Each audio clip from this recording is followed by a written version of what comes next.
আমরা আজকে এখানে এসেছি আমার ভাই ইমরান হোসেন সোহাগ ঈশ্বরদী উপজেলা ছাত্রদল অন্যতম ছাত্র নেতা, তাকে নির্মমভাবে গত পরশুদিন রাত আনুমানিক 10টার দিকে নির্মমভাবে হত্যা করা হয়েছে।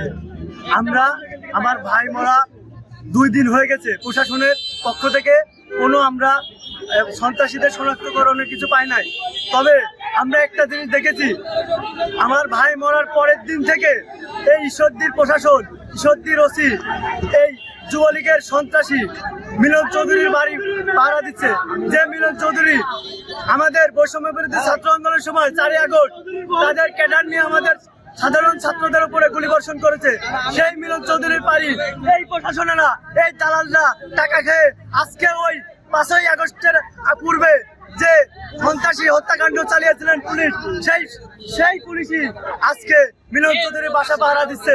তাই আমরা প্রশাসনের কাছে জবাব চাই, কেন মিলন চৌধুরীর বাড়ি পাহারা দেওয়া হচ্ছে, আর কেন আমার ভাই মরা আজকে 2 দিন হলো, কেন আমার ভাইয়ের খুনিকে তারা শনাক্ত করতে পারছে না।